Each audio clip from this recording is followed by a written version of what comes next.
respected teacher, dear brothers and sisters, dear family. Let us listen to 3 sounds of the bell and come back to our breathing. So sit beautifully, sit up with your back upright. You can put your hands down, put your legs down. You sit like this. Can you see me sitting like this? What does that feel like? And then now change it. Go like this. Go. Everyone go. Right? So your posture is a state of mind as well. So when you sit up, right? You feel the difference? You have to feel the difference so you know why your posture is important. You sit like this. Try sitting like that. Go your hand like this. Right? And then put your head sideways.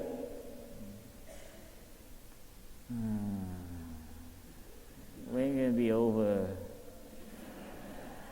All right, sit up, back up straight. You feel the difference? Are you sure? Feel the difference. Put your 2 hands on your knee like this, like a mountain. Your back straight, and you have to sit and imagine yourself a mountain on a lotus. You see? A mountain, but not like on a light lotus. Eh? You have to have those 2 visions, okay? See yourself, close your eyes. You sit like a mountain, but not like aggressive, firm, and strong, right? But a mountain gently on a lotus flower. Okay? And close your eyes. Put your 2 arms on your leg. Don't fold it, because that expresses something, okay? So put your lightly on your 2 lap. And follow the air as it enters your nostril and exits your nostril. That's all you need to do. When it goes in, you say in breath. When it goes out, or out breath. And we use the sound of the bell for us to go deeper and deeper attention to our breath. In, out.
Respected teacher, dear noble community, beloved community,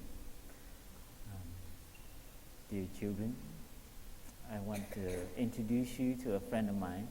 His name is Killian, and I met him here in Memphis many years ago when he was still like this short. A few monks and nuns, we went into Memphis to visit some families, visit a friend, and we visited a mother who lost her son in a shooting, gang shooting, so accidentally killed. So we went to visit the family. And that's when I met Killian. Could Brother Killian come on up? You will see how tall he is now. He's taller than me. And I was so happy to see him. And you can sit next to me, Killian. And Killian has a beautiful smile. And when I first met him, he was like this small. I could, he had kept looking up at us. Now I have to look up at him. But there's something beautiful about Killian. His aspiration is to become a singer. And so I what do you call it? Yo. In Vietnamese, yo. In English, when I was a young boy, my mom would trick me to go to the temple. She say, after the temple, I take you to dim sum. That's kind of like McDonald's for Asians. Right? Dim sum, Chinese dim sum? Yeah, that's the only way I would go to the temple. It's like, after the temple, I will take you to dim sum. So it's kind of like, after the temple, you go to McDonald's or something around here. But anyway, my catch to get Devian here was that I was going to ask him to sing for me because it's so long since I heard him sing. So I hope you got head notice because Killian has got a beautiful voice and he sings with a lot of the soul of our ancestor here in this land. And when we hear the voice, please come in touch with the ancestors that helped make this country, that helped build this country, that live here still with us. So I don't mean to put you on the spot. You probably put in the spot a lot. Huh? Yeah. So you're used to it. So just let you know that a lot of our brothers and sisters here, our elder uncles and aunties, have been here for like 6 days. This is the last day, and we've been at a retreat called Peace in Oneself, Peace in the World. And we've been learning how to slow down and to take care of ourselves, take care of our emotions, our feelings, and so to touch that peace within us. And that's what we can offer to the world. So that's to let you know that's the kind of energy that we're creating here, so that when you sing, you can pray for us as well, to hope that we can all touch a place of peace. And you know what that feels like, and you know what it feels to be angry. So when we pray like that, we touch peace within, and then we can offer that to others. And I know you have that capacity. When I hear you sing, you can really transmit. So please, Sangha, let us hear Killian sing and pray for us. Please stand up. Any song that feels that's in your heart,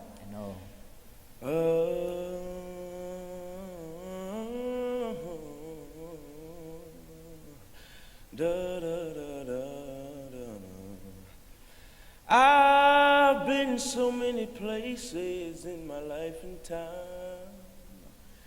and I've sung a lot of songs, and I've made some bad rhymes, acted out my life on stages, 10,000 people watching. We're alone now, and I'm singing this song to you. No matter what the problem is, don't let nobody take your joy away. Oh, Lord.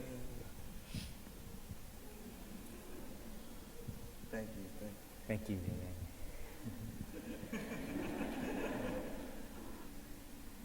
Thank you, brother. It's so lovely to be in a community where you get to see young ones grow up with you. And that's what I love about our community. It includes many of the young ones here. So I knew them since Deer Park and hopping around the rocks there before Magnolia was born. And all of them and their family helped build Magnolia. And so when we practice and we're here, we know that it's not just, from the sky. People come together to help build this place. The same with this country, this land that we live in. These are our ancestors. And when we live like that, we're aware that we're have a lot of gratitude in our heart, then it makes us really appreciate the place that we're in. So today, I share a little bit to the children, and maybe afterwards you can go play. I wanted to share with you about my fingers. You know, we all have fingers, and it's only after I learned to practice that I begin to be more aware of my fingers. You have fingers? Yeah? You ever look at them? Like, they're all so different? You know, you ever look at the fingerprints? They all have different fingerprints. On this finger right here, on my left hand, I have a scar here. One time I was cutting in the kitchen, cooking, and tomatoes are really hard to cut. And I cut myself and went across, and I saw my bone. Wow. And my 2 ligaments that hold it, the doctor said I was very lucky that I didn't cut it across, so they don't have to tie it. I just split it, so the string went in half. But so in there I'm aware that the ligament, it's 2 pieces. But it's strange. This finger now, every time the weather changes, this finger feels itchy. Yeah, it's weird, huh? But now I have like a little radio station or radar in my finger. Every time something in the air or something happens with the electricity or electron, my finger feels funny, like especially right where it was wounded. So that's become, my kind of. I'm happy that I have a finger like that now. It is weird, huh? Because now when I cut my nails and I get to this finger, I'm like, I knew when you were hurt. I know you never look at your finger like that, but wait until you hurt your finger. And it took a long time to heal. I still have the scar. And when I look at the scar, I remember when it was cut open. I remember it actually didn't bleed. I remember they freaked me out. I cut it so clean that it didn't bleed for a while. I looked at it, I even opened it like a mouth. And I saw the bone, and then all of a sudden it went, I was red as you can get. Yeah, I remember that. So when I look at it, I remember when I cut it. And I remember why I cut it. I was in a rush. And I think I had a little something to prove, kind of like, I think something happened in the kitchen. I usually, I'm mindful in the kitchen, but that day I was disturbed, I think with the interaction in the morning or something. And I remember after I cut it, I was like, wow. I remember feeling like this kind of like some kind of energy in me. So when I look at this scar now, I remember that. Usually when you're like this, you're bound to do something or say something very, and you make a cut in people, or you make a cut to yourself. And this is when I look at this finger and I cut the nail of this finger, I remind myself to continue to practice, because, that energy sometimes comes back up again. And for me, this finger reminds me of that. And one thing I also learned from my mother, my family, is to look at your fingers as your brothers and sisters. See, they're all a little different. This one's taller, this one's a shorty, right? This one's a little, right? Are you guys brothers? 2 of you are brothers? You have a brother or sister? Yeah, they're brothers. Do you have a brother or sister? Okay. You guys, you have sister, you have brother here, yeah. Yeah, it's interesting to look at your finger and see they're all so different. And do they scratch each other? Do they can't hurt each other, right? Well, this hand can mess up, but this hand, it's nice, huh? Try to like, and sometimes I hold my finger like that. I have an older sister and 2 younger brothers, right? And so when I hold my finger, I remember them. I remember my older sister, my 2 younger brothers. It's a very nice way to look at your fingers. They're all a little different. They all have a little different character, right? And we accept them, even that they're a little different from us, right? Your brother is, what is your brother's name? Connor? Carter? He's your older brother? What is your older brother's name, Carter? Grant? Wow, wonderful.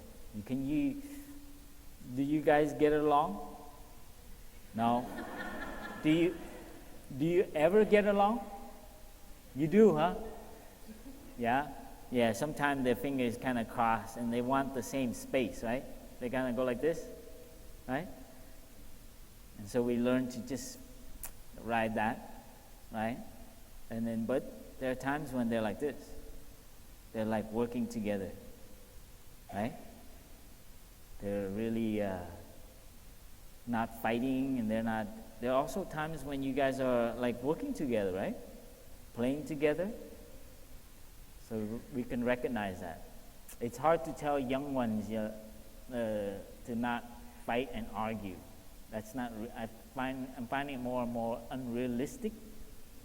But it is nice also remember that there are times when you are not fighting. When's the time when you guys are not in argument? Can you remember? When you're playing iPad together? Oh, yes. That's right. Any other time, Brian? Do you guys ever work on something together? No? How about over here? Yeah? You have brother and sister? Which one is your brother? Okay, all of them, huh? You guys still argue? You still do? Wow. And what do you guys argue about?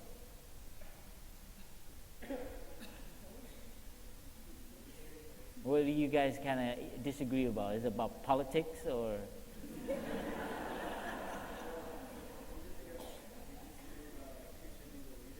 Who should be the leader? Yeah, the sibling, the rival.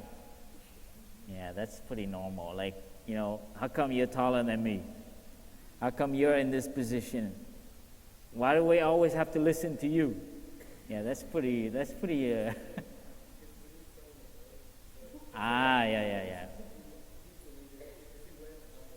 That's right. The scapegoat. I remember that. That's always that's like a growing. That's like us as growing up to like figure out, where our limits are, right? Yeah, that's a kind of part of like growing up. In every family. I remember at Deer Park, we used to have this family that was like the ideal family, the ideal Buddhist family, a mother, a father, and 2 daughters. And every time we look at them, we think, oh, they don't have problems. I mean, you look at the way the children talk to the parents, you're like, wow, it's amazing. But then one time I had a consultation with one of the sisters, and she tells me like, whoa, our family is a little bit too orderly. I cannot handle it. Everything is like a family is supposed to be. And she's getting to college, so she finally realized that she was holding that too much. So sometimes that needs to be expressed sometime, but you have to express it in a way that is loving, huh? To your brother, to your sister. I remember the first time I came back to a retreat, you know what I did? I organized everything in the house. I put the toothpaste where everything went. I shared this in my Dharma sharing group. I put the hair dryer. I put all the, the Asian family, you always take your shoes off. Yeah, I put it like the way the monastery does it. Like everything is all neat. And that summer, my two brothers were coming home too. And in the bathroom, I like to have, I came back and I saw it very messy. So I put everything in the cupboard. And, all the combs and brush in one area, all the toothpaste and everything, and all the drying stuff, all the washing stuff. But my brothers, they didn't have a way of looking like that. They say, hair dryer is a hair dryer, and the sink is so long. So I remember the first time coming back and we had a big argument about where things should go. Because I had an idea that, like to be meditating and Zen and stuff, everything's got to be like, you take something, you have to put it back where it is. And I made that become such a strong thing, and I made my brother really suffer. And it's like, look, just because you wanted it there doesn't mean it should be there. And I was like, wow. And I see that I was causing him a lot of suffering. And we had, what do you call it, a little split. It's like it went in high. Every time we saw each other, we'd not say anything to each other. And I was like, man, what's the purpose of doing all this practice if, I don't get along with my brother? It's kind of weird, huh? Yeah, so that's something I learned, that sometimes we get stuck with how things should be. Like this, you hold your fist. You ever try homework, okay? Got homework for you? Go home, in the room somewhere by yourself, sometime in front of a mirror. I held my hand like this, like squeeze it 110% and don't release it. Keep holding it, and you tell me how long you can hold it and what happens to your hand. You've never done that before, so go home and do it. Yeah? No, don't do it now, because I'll tell you ahead of time. I held it like, a long time. My whole hand, I kept resisting. It got really hot, and it started to shake. It's incredible. Try it. Now, it ain't gonna wait forever. But do it when you go home, huh? Sit by yourself and hold your hand like that. That's how I felt with my my way of wanting things to be like a certain way.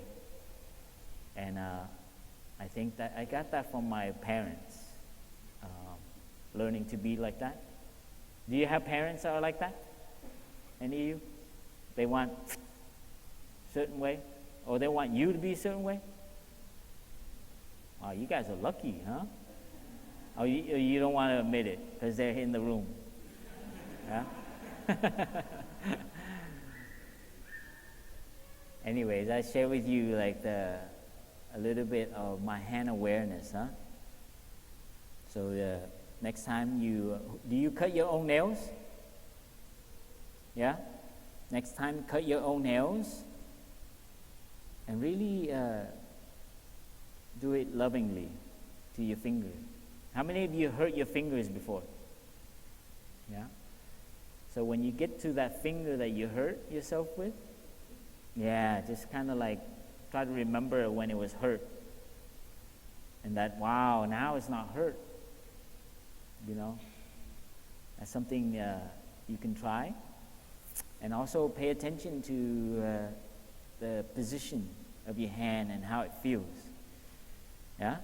When I'm sick and I hold my fist, it has no energy.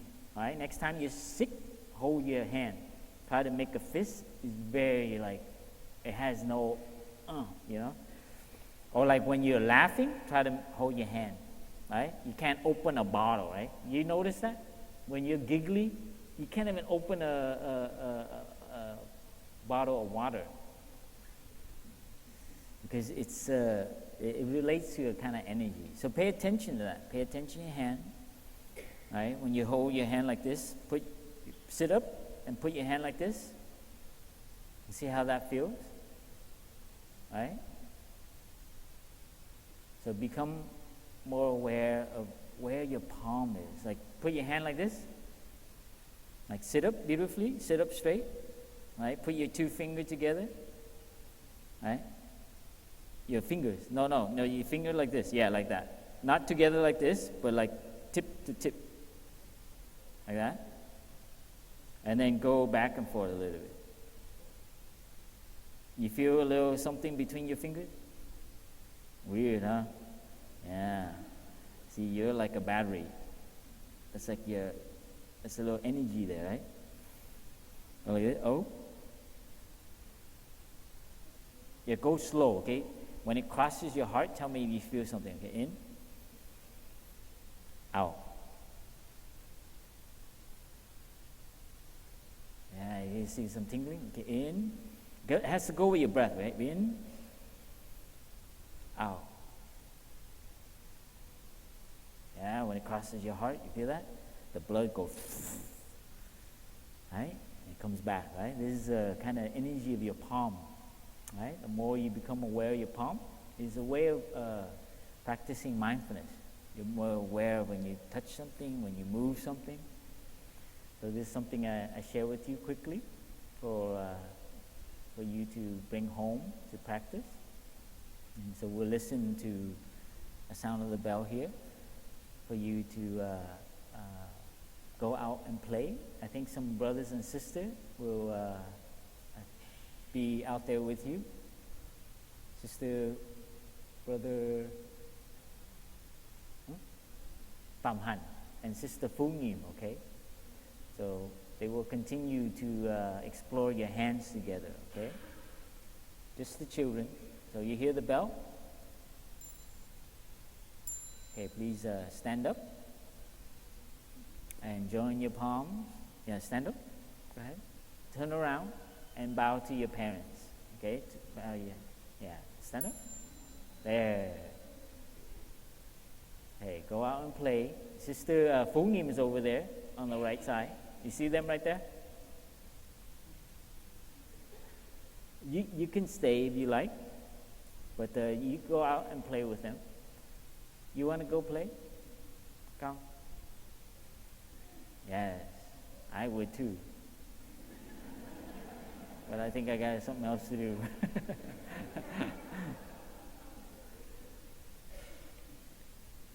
Con nói tiếng Việt được không? Rồi. They're your children? They're your children? They've been here before? First time, huh?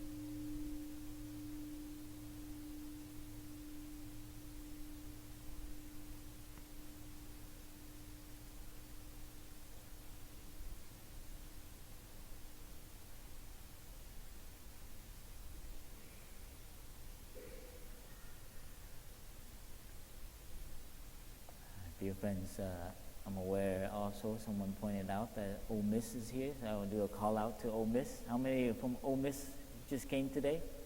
Oh, nice.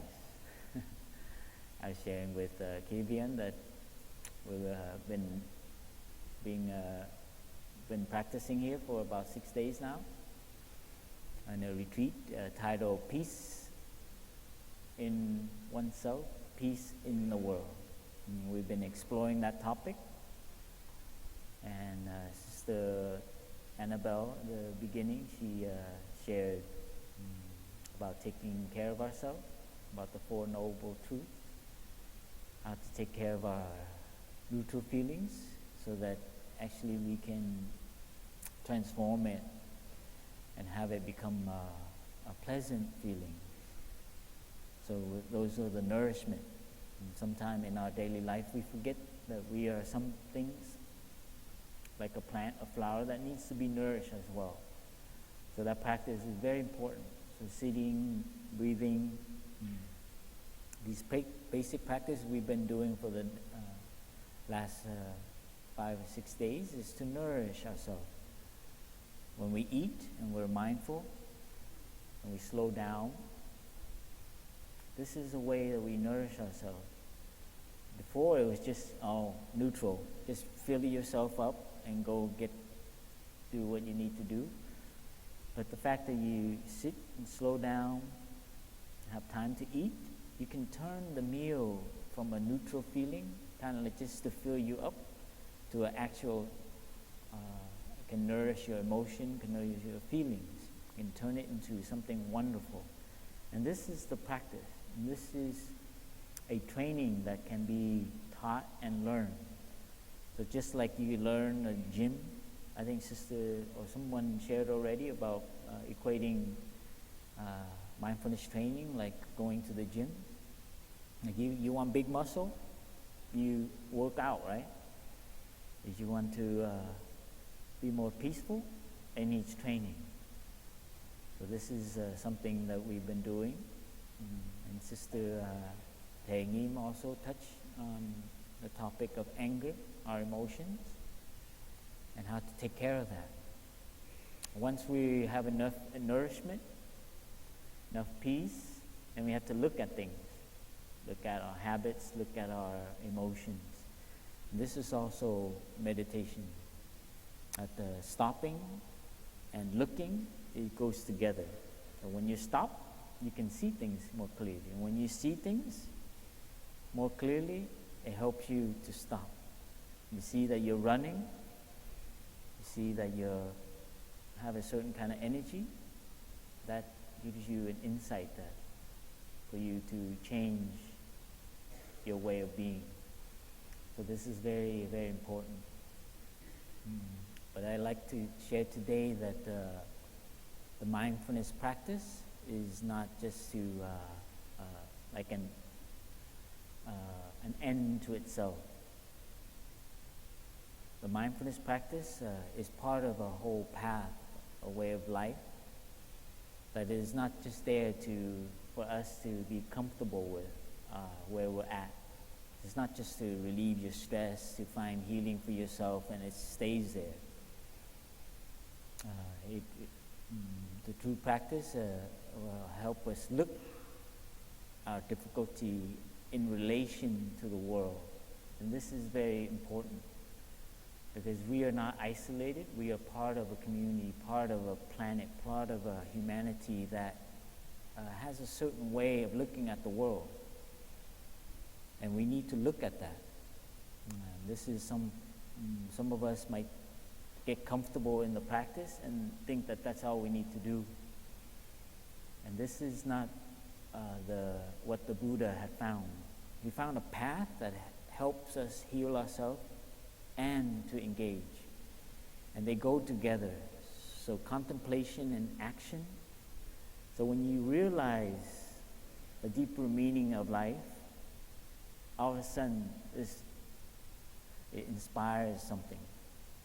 And so sometimes peace in oneself, peace in the world, it has a little tone, if we're not careful, of like okay, I'm fine, this is great, I'm mindful of my family, I'm mindful of what I go to yoga once a week, I meditate, and Magnolia is here, and it's a kind of comfort and convenience. But you look at Thay's, what he was mimicking what the Buddha did, and our generation, our lifetime, our task is to mimic what Thay did. Maybe India 2,500 years ago might be difficult, but we have to look at our teacher. And he found this tradition during a time that is not long ago, and it is not in the past. It's still living now. It's still present with us. There's still war going on. It just so happens to not be in Vietnam. There's no more VC. We just changed the name to terrorists. So we can get comfortable very easily to say, oh, until something happens. And so this is something I want to share about our practice, that it has a calling underneath it, an inspiration. So peace in oneself, peace in the world. In between there's something that needs to calling to action. And this is not action in terms of social, protests and like. This is a way of re-looking and changing our consciousness. Well, the way we buy things, the way we interact with the world, what system we are supporting. And this is Thai's vision. It's not just to, mindfulness to help us be comfortable and to find just peace for ourselves. And for me, this is my journey as a monk. I came in because I needed healing. I needed to transform my views and wrong perception about my father. And this was a real big, inspiration for me to practice. I found healing. I found ways that I was looking at things that were not helpful. And so I found more happiness, more peace, not the big peace with the capital P, but enough so I can begin to question my society, begin to question the system that we've created. I grew up in Los Angeles. Most of my education was in the West. And there's a model of way of looking at the world, get a job, get to work, have a wife, children, and, a retirement plan, and a bank account. Security is very linked to how much you have in the bank and how much, these cameras now, very popular around your house. So you can make sure all your possessions are always on your iPad. Someone was just sharing with me about that. Look, I can see around the corner of my house. He has 4 cameras around his house. And then, interesting, huh? And you think that's just your house, but this is the way we look at our country. Make sure our borders are secure. Make sure, you see the relationship from our own inner security, our fear, to our family, our neighborhood. Neighborhoods now, what do they call them? Gated neighborhoods? Because you don't know what's out there. And I don't want to be seeing them. So I just share with you that it goes like that. It goes. And we end up supporting a way of looking, a way of being in the world that is very linked to the other side, to the southern side of the planet.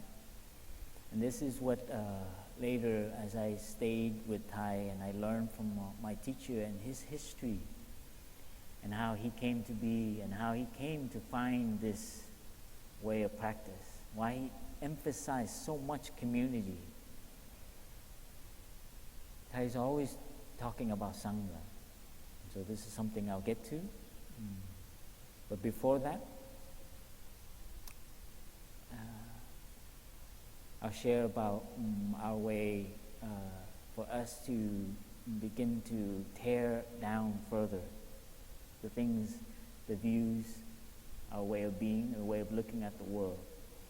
Is that Buddhism is not was not founded to just be comfortable and be, it is to free yourself.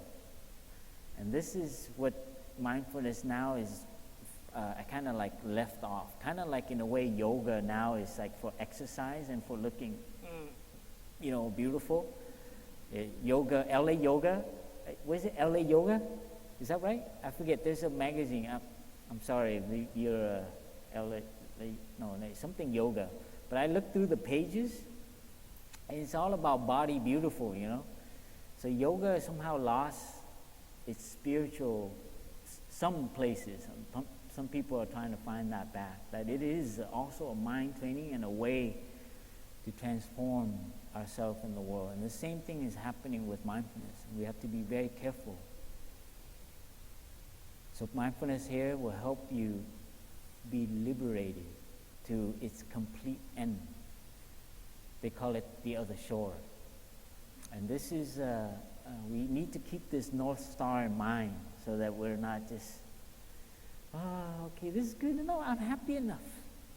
But your life is very linked to everything else now. So this is the times that we're in. Your security is at the cost of fear of another community. This is kind of hard to say, but I grew up in Los Angeles. I know all about that. Growing up in a high school, and your security, your fear, your being jumped on because you look different was very real for me. You know, I didn't grow up just with like, you know, get good grades, honey, make sure you bring that A home. I grew up in like, I gotta survive from beating up, and you gotta, you know, so safety and security and all that goes together with violence and oppression, bullying, and making separations for others. That's why we need to touch something and transcend that a little bit. And this is what it means to go to the other shore. So we've learned already in the phrase peace in oneself, what oneself can include. Sister Annabelle talked about our feelings. Sister Tangin talked about anger and perception. And these are elements that comprise us as a human being. The Buddha sat down and just looked and said, what is it that's making a lot of people suffer? You know, you can say mind and body. You start seeing more like, what is it that make you tick? Why his father was having such trouble? And so he began to see the mind having a lot to do with it. So he pulled it apart a little bit into feelings, the emotions. Very simple, right? You look at the newspaper, you can, next time you look at the newspaper and every article you read, identify what emotion it is. Mostly greed, anger, craving, sexual misconduct. So a lot of our world is kind of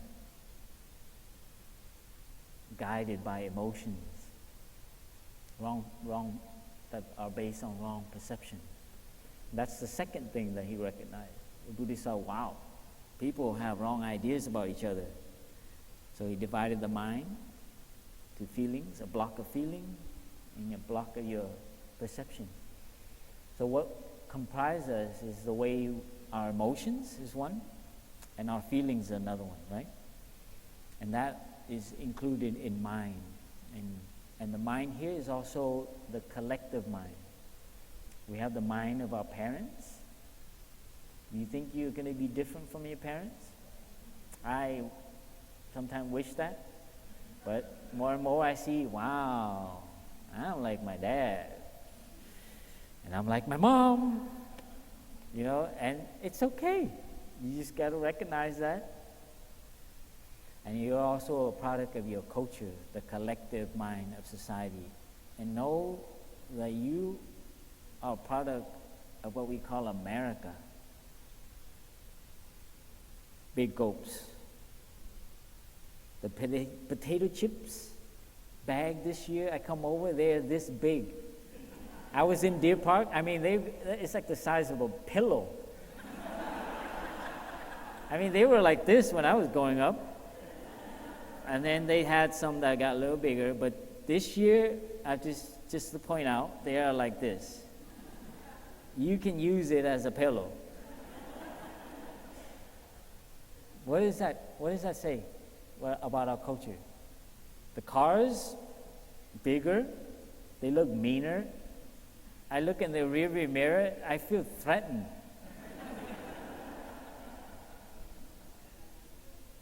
you have to be aware that we are living in that kind of consciousness. This is the same attitude we go around the world with. So I just point out that we have to be mindful of the culture, the system that we are living in. Consume.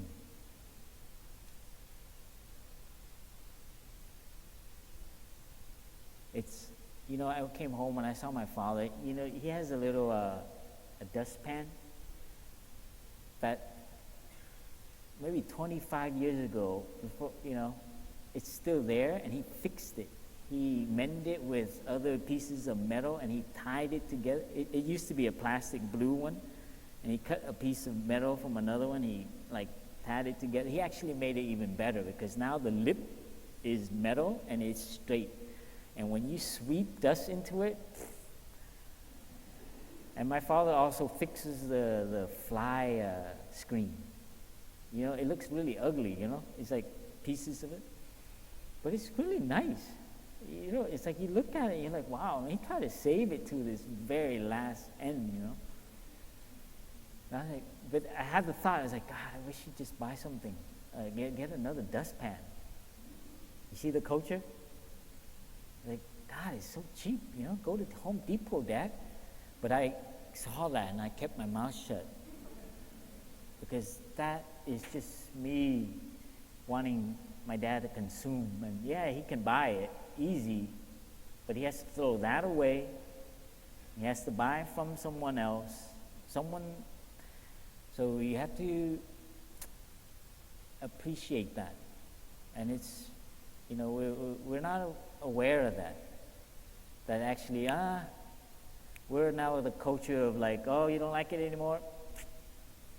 And some of that is coming into the monastery, you have to admit, in the sense of we have to be careful. I want a new hoodie. This one is wow, if you were in America, in Vietnam, in some little temple in Vietnam, you wouldn't even have a thought like that. You would figure out how to fix it. But because we're here, we have the internet. You can buy things very easily, right? Amazon now. So this is a culture that is very easy, very convenient, very accessible, but we are it's harder to practice because we don't realize that what we buy, what we have, is very linked to someone else losing something. Until you go to India, until you go to Vietnam, you go to Bhutan, you go to other countries that they don't have a lot of choices. They don't have tomatoes. They don't have fruits. So this is something, I think, being in America, we don't get, that's why I encourage my niece, the next thing they do, go study abroad. Go to another country, a poorer country, a southern country. It is so important for you as a young one in college to go to Vietnam, to go to India. Because sometimes we live in abundance and it's, we can, get moldy. And I think that's something very important in education now. So oneself, one place, our feelings, our perception, our consciousness, and the bubble we're living in. Yeah, we think, oh, the world is fine. But right now, 40,000 children are dying of hunger. 40,000. You can't even imagine what that looks like. It's not a football field. It's like, but it's okay. We're going to have lunch later, right? This is the suffering that we sometimes forget because we are so comfortable. And I'm sorry to share this. It's just my own awakening, so it's not a judgment. It's just my own kind of, when I studied Tide more, I came in just to heal and find kind of like a comfort and get along with my job, but Tide helped me look at things a little different. So we'll listen to a sound of the bell just to come in touch with ourselves. to the peace that we have here in Magnolia. There's no fire, no bombs dropping here. Breathing in. I'm in Magnolia. Breathing out. I smell through Magnolia.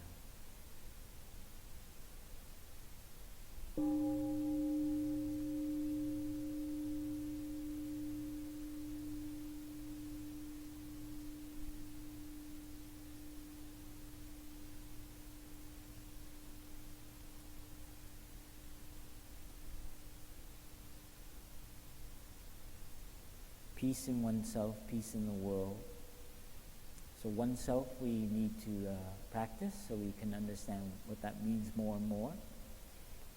That includes our happiness, our joy, our good memories, as well as our pain, our suffering. I think you heard in the sutra already about, in this retreat, it was the first sutra that we came across. And I'll just read real quickly about it. Just so that we know in ourselves, each one of us has a wound. It's from the Discourse on Transforming Violence and Fear.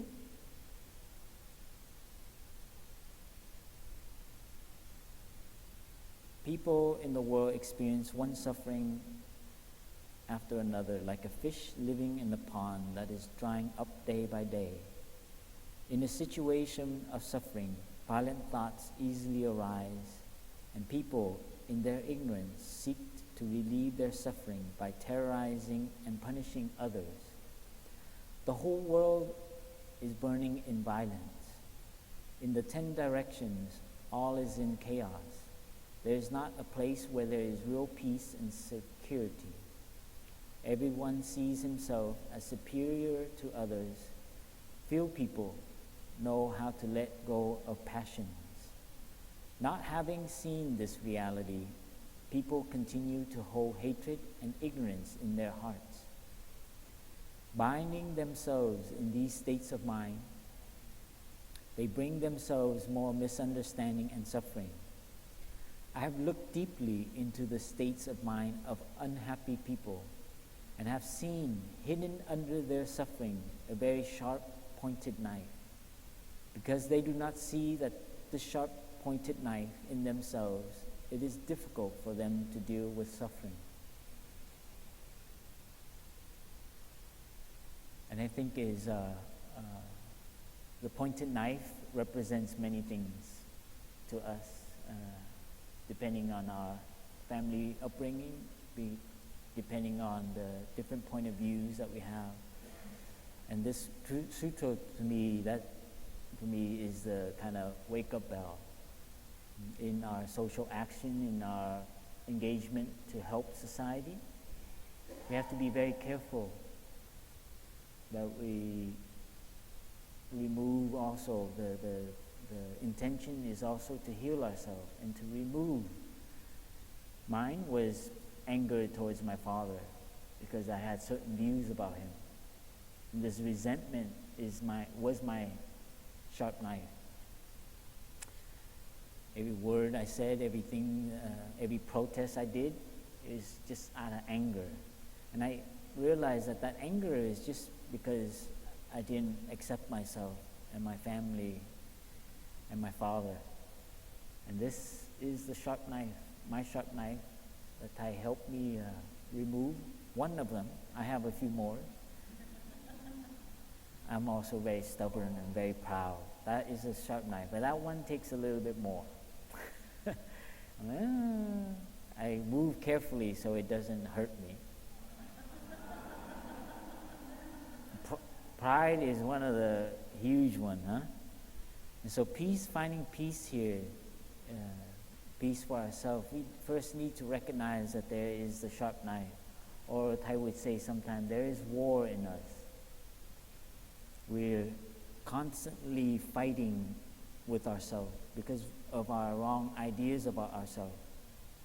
That's why the Buddha found as one of the medicine is to practice, to see our interconnection to other things, our non-self element. That was the key, one of his key findings. People are really messed up because they have an identity, they have a self, a view about themselves and the other. You can only have a view about yourself and the other, the separation. So they go hand in hand. So our teacher, the medicine is into being. It's like, yes, you can be yourself, but you are not just yourself. You are your parents, your ancestor, and your environment, and everything around you. You are the carrot, the water, the mountain, the clouds. And this is a kind of breakthrough that we can have, that we no longer live like a separate self. So the war we have is we're constantly trying to find security for ourselves, right? So when we say to find the island within, it is not your island separate from everything. The island there is on a planet. It has oceans, and you can't be an island without the ocean. You see? So don't get stuck that you're an island and I'm happy with my palm trees. But the island here is a place where you can find peace and to touch that into being nature. So the healing will bring an insight of interconnection, and that moves us to compassion and action. So the war, the knife, needs to be, sometimes we're in a place that's peaceful and we think we don't know how to enjoy it because we are at war. In our family, there are things happening that are going well, but we just pay attention to where there's things wrong. So we bombard there, you see? So we also need to know how to practice being peace. This ties also insight. Coming into the West, you see that nobody's bombing America, but there is a lot of war. They told Thai to go back to Vietnam and do your peace work there. And Thai said, no, the origin, the source of a lot of wars in the world is here. He didn't leave, he stayed here. This is something that you can find in more in detail in the raft is not the other shore. Thai's discussion with Daniel Berrigan during the 60s, his peace work. So you think there's peace here, but this peace is very superficial. This peace is very related to war somewhere else. And with time, with insight, with deep looking, that will motivate us to be helpful. So peace in oneself, peace in the world. And now I'll share about the word world. The world, I think my brother yesterday shared about, or someone asked a question about her worldview. And Brother Phap beautifully referred to worldview. It's great, huh? We have an idea that, actually we voted somebody up there that's now is making America not so great. But like before that, was it great? Some parts. But we have this illusion that like America is like, America is beautiful. I have to say that our family was rescued by a family, a Christian family in Oregon. They bought us a house. They bought us, a lot of love. They embraced the whole family when we first came here. My mother and father, and 4 children, and my grandma. And they bought us a 2-story house, huge house. And we each had our own room, like the 4 kids, and we were like tiny, we had a room for toys. And we all slept in the same room, on the same bed. That's how Vietnamese people, they're used to like all these rooms and having separate rooms. And I remember very much opening the cupboard, and all the friends from the church donated everything, the furniture, the TV, even the Christmas tree, I remember. And the room in there had a lot of canned food, filled with canned food.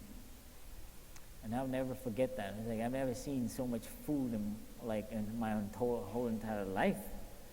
I just, these impressions I have of first coming into America and being taken care of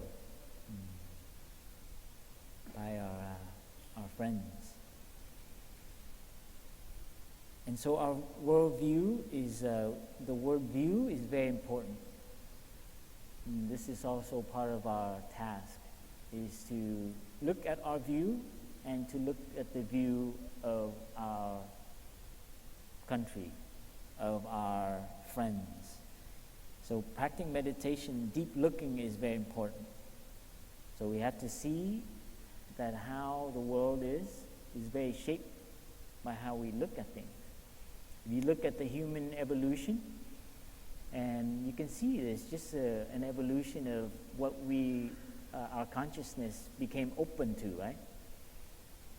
Now we're moving to a state where we're seeing that the planet is not so, is very vulnerable.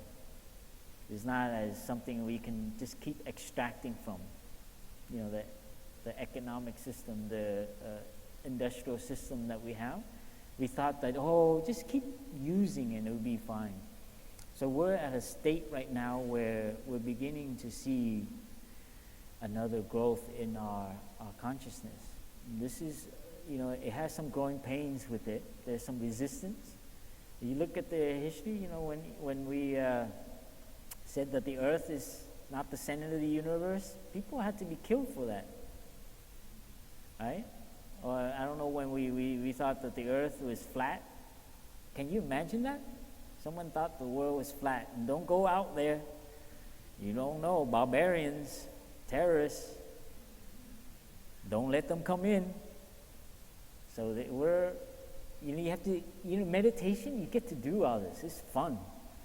Don't just study history as facts. Study as things to contemplate. Have you ever sat down and really, wow, people were scared once that beyond that forest, there are witches and magic and dragons and monsters. Because they didn't know that it was lightning that made that fire. Not a dragon, it's just lightning. Someone later found out that, wow, it's electricity. Now we have computers. Things are evolving. And you have to begin to see your mind like that. The collective mind is changing. And unfortunately, there is some pavement in terms of, it's hard to remove ignorance, remove another way of looking at things. And we know that for our own experience, right? It's very hard to remove when I think is right. So we know as a society, there's a little resistance. Things got to be different. No. We do it with our loved ones. We do it with our brothers and sisters. I'm right.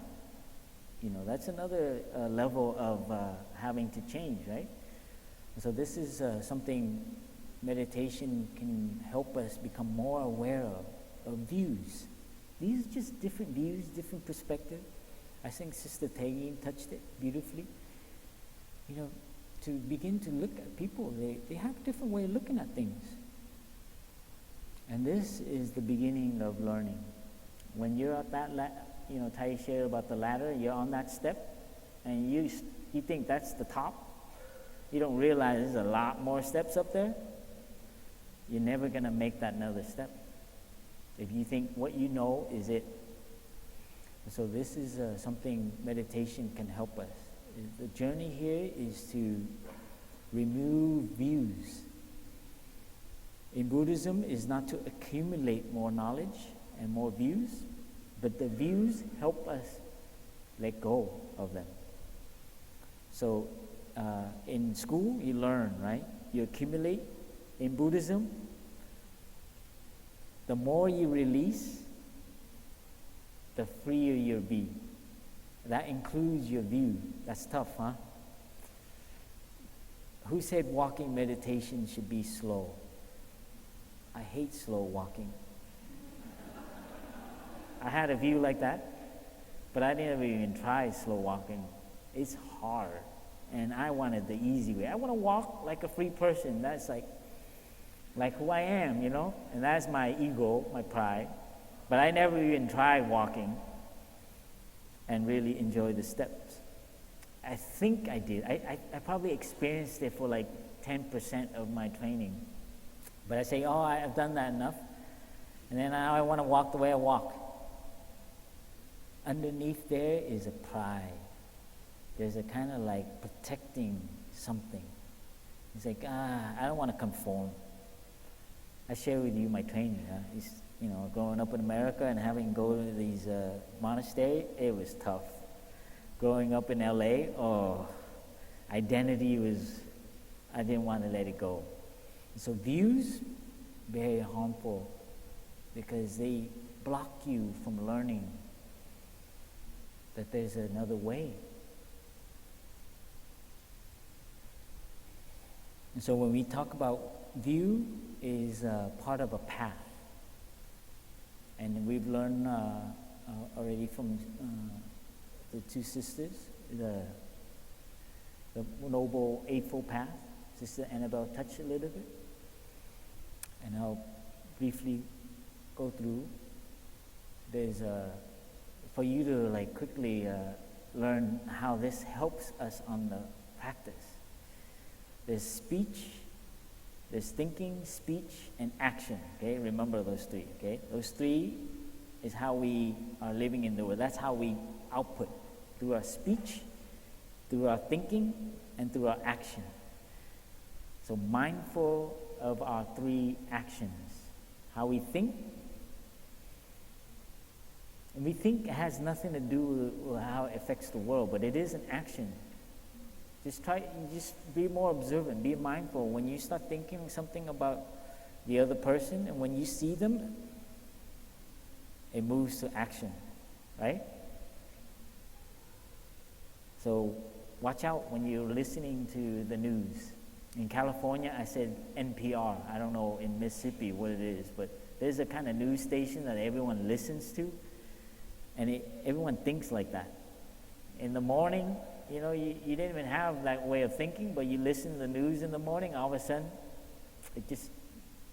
that's how you think during the day. I grew up like that.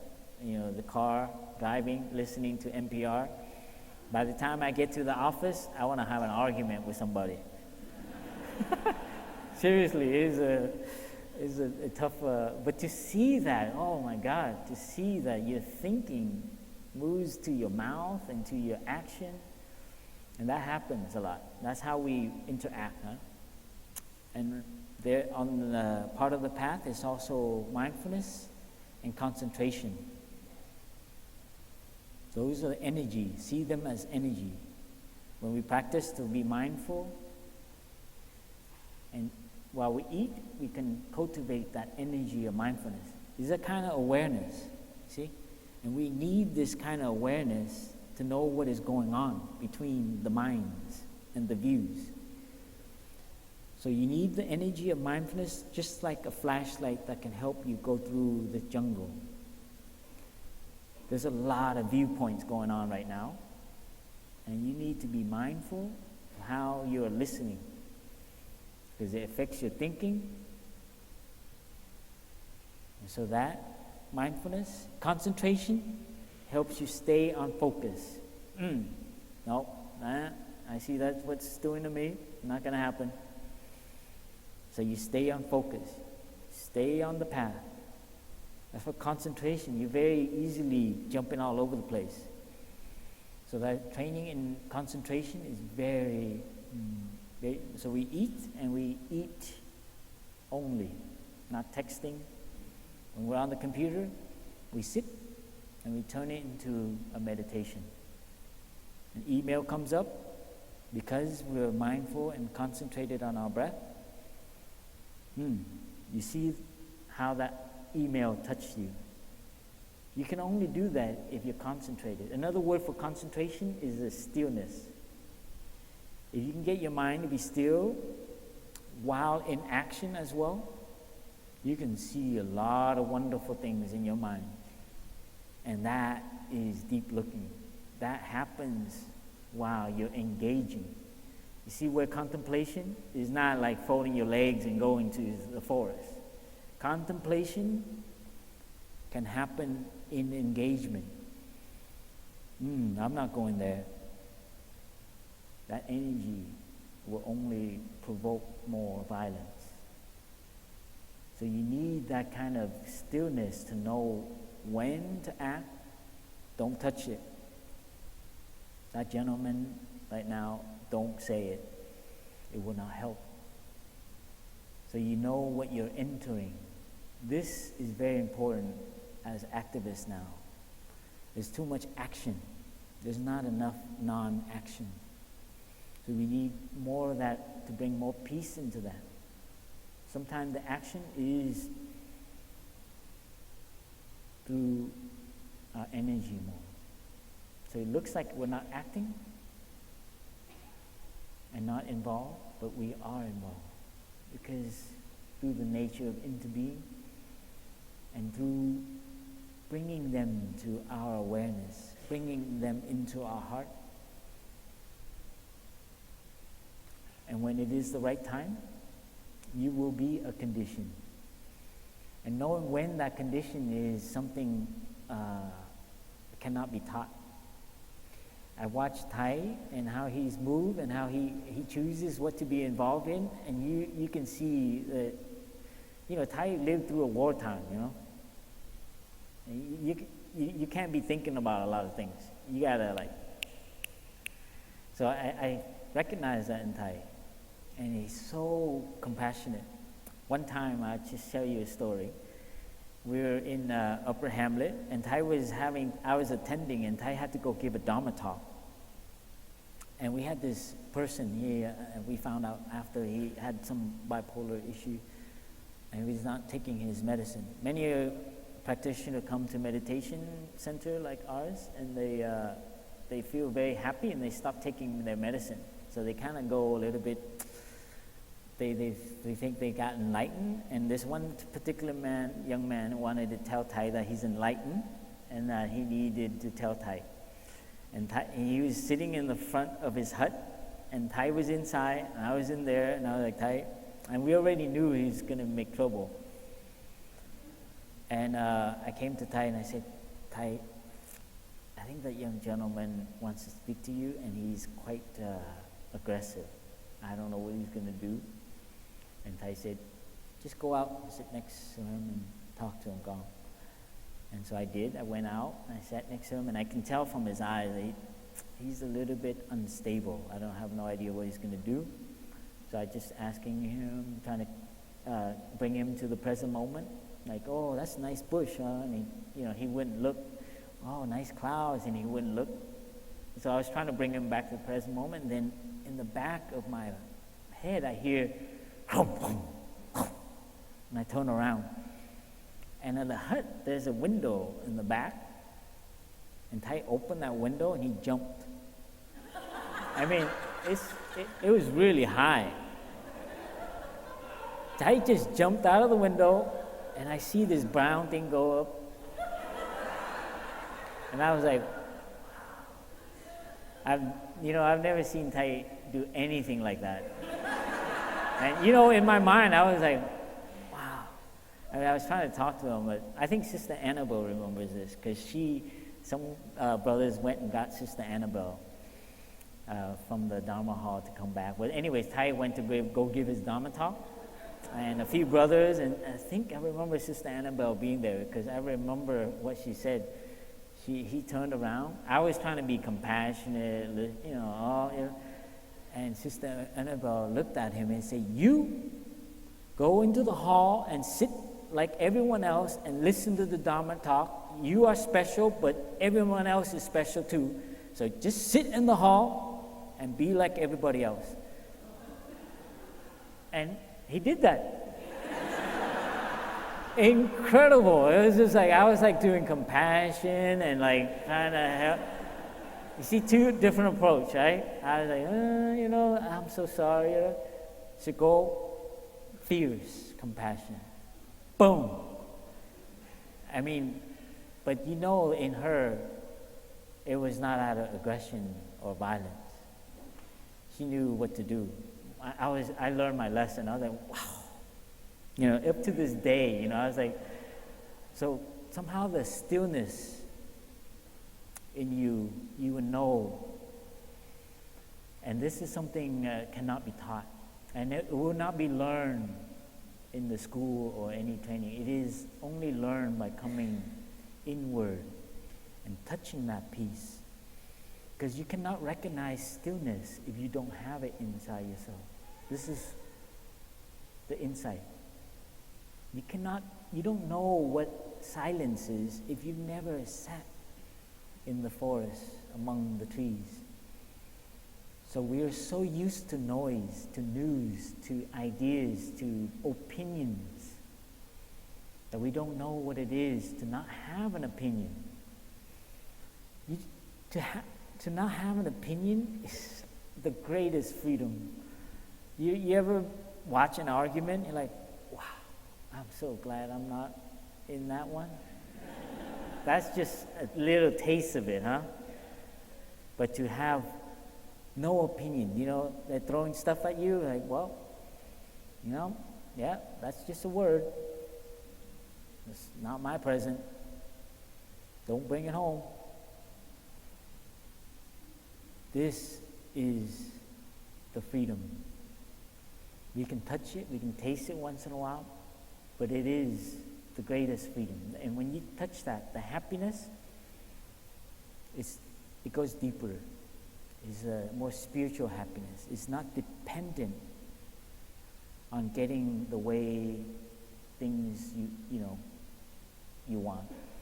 The conveniences, the comfort, those things are like what I would say the something concern, the ordinary concern, the daily concern, the thing that we do as humans. The ultimate concern, we are a planet now. Take that home for homework. We are planet Earth. And we are not careful, we are becoming a cancer. Now think about that one. Try to be the Earth. And try to be a collective, a family, a community. This is the way out. It's for us to touch that within us, that we don't label myself, don't label yourself, don't label others. You look at the news now, it's all about labeling now. This is working very well, creating a lot of fear because we label people. Terrorists, Muslim, black people, I don't know what they call them, brothers now, but we label people now. The VCs, the boat people. We need to practice and be very careful now. This is what's happening with the media. So don't be too, be still, so you can see when a news comes in, it's touching, and you see it disturb a little bit, and you come back to that stillness. So that peace in oneself, we need to cultivate that, and that is the energy we're bringing into the world. And don't think that it's just through action. We, right now, are a little bit everywhere on the planet, practitioners. And if we can maintain this concentration in our daily life to touch peace, something's going to happen. Imagine yourself like ants. They communicate through the air, See, these are what I'm doing as meditation now. I sit and I see myself on the planet, a little bit everywhere. And you know what is important now? We need stillness. Don't disturb the boat that is already being rocked. There's people rocking the boat, and sometimes it needs to be rocked. But we also need people who are stable, still on the boat.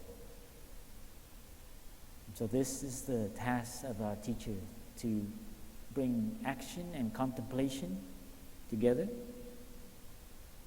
to bring the individual and the community and merge it. And this is our task, and why community is very important.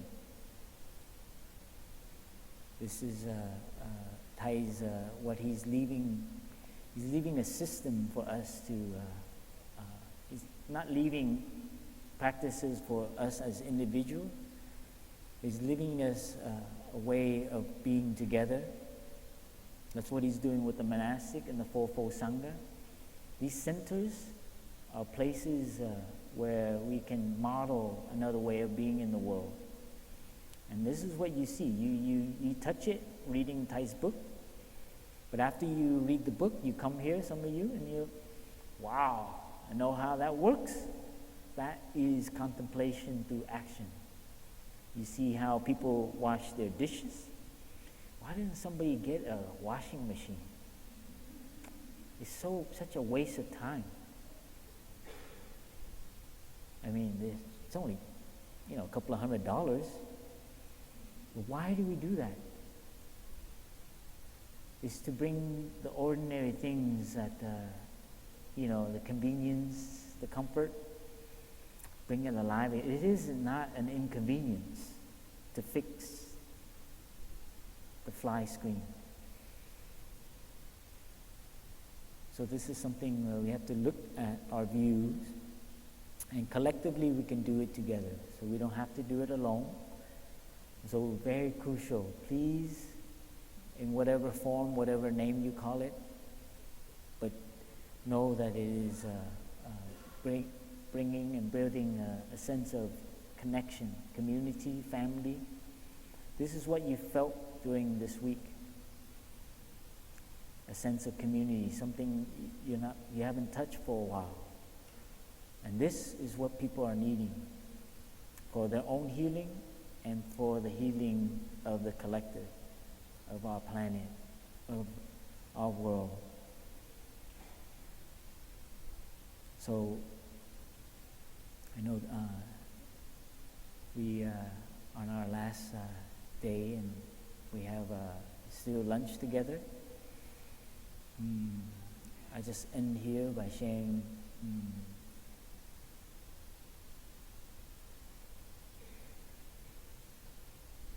I think sometimes we have suffering, and it makes us retreat, and it's very hard to be courageous. And I think that's something that together we can help each other. Because, I live in the monastic community, and sometimes I'm down, and someone else is kind of up, if such things can be distinguished. Sometimes you don't feel like you're in the mood. Sometimes your outlook is not the best.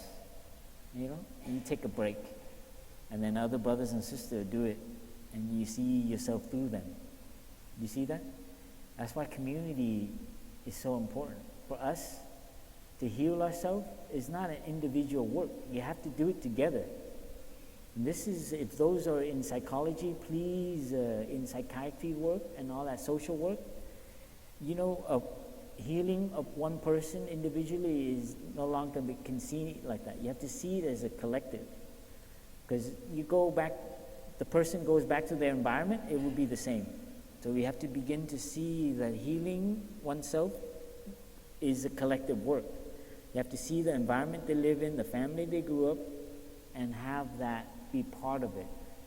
And so bringing them and seeing them connect with other human beings This is very, sometimes we're not courageous, but it's okay.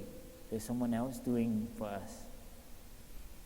And then when our turn. So for me, living in a community, this is what I found as also a refuge. So we don't have to do it alone. So please find a sangha wherever you go. It could be your family, it could be friends, and this is a task for us to do. It doesn't have to be in the rural area, it could be in the city. And this is, Thai's life's work, and we need to continue that. Build a little bit everywhere. Even if it's 5 people, but you're sincere in the practice, and this is could be a refuge for many people. And I say this with awareness that Killian is in the house. Like he is part of a city that doesn't have a lot of options. So if any of you live in Memphis, please make some sangha for young people. Find space for them so they have a different option, something else more positive to do with their time, rather than hanging out in the street. And this is something very crucial, especially make a call out for Magnolia. We're in a place where we have access to people and communities that are not as affluent. Our other 2 centers, New York and California, there's a demographic that is missing out on the rest of America.